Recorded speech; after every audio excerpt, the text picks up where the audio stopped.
خطبہ مسنونہ کے بعد میں نے سورہ فتح کی آخری آیت جو بہت ہی طویل ہے میں نے آپ کے سامنے تلاوت کی. اس میں صحابہ کرام رضوان اللہ تعالی علیہم اجمعین کے تقریباً 7 اوصاف بیان کیے گئے ہیں. یوں فرمایا گیا کہ محمد صلی اللہ علیہ وسلم اللہ کے رسول ہیں, محمد رسول اللہ, والذین معہ, اور وہ لوگ جو آپ کے ساتھ ہیں. یوں بھی کہا جا سکتا تھا کہ محمد الرسول اللہ واصحابہ, آپ کے صحابہ, لیکن آپ کے صحابہ نہ کہہ کر کے تعبیر یہ اختیار کی گئی والذین معہ, اور وہ لوگ جو آپ کے ساتھ ہیں.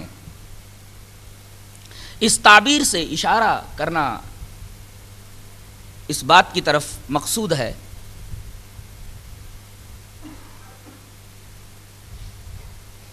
کہ جن جن صحابہ کرام نے آپ کے ہاتھ پر بیعت کی, آپ پر ایمان لائے, وہ عقیدے میں آپ کے ساتھ رہے, آپ کے مشن میں آپ کے ساتھ رہے, تن کے ساتھ رہے, من کے ساتھ رہے, مال کے ساتھ رہے, اولاد کے ساتھ رہے, دامے درمے سخنے ہر طریقے سے آپ کے ساتھ رہے.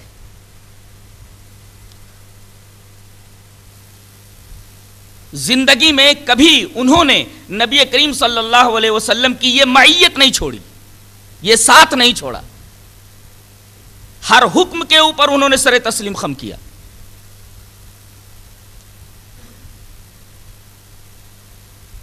یہ وہ مقدس گروہ ہے جن کے مثل پر سورج طلوع نہیں ہوا. انہوں نے اسلام کے لیے ایسی ایسی قربانیاں دی ہیں کہ تاریخ اسلام پڑھنے والا آدمی حیرت زدہ ہو جاتا ہے کہ کیا کوئی انسان اسلام کے لیے, اللہ کے لیے, اس کے رسول کے لیے ایسی قربانیاں پیش کر سکتا ہے. انہوں نے اللہ اور اس کے رسول کے راستے میں جان کو جان نہیں سمجھا, مال کو مال نہیں سمجھا.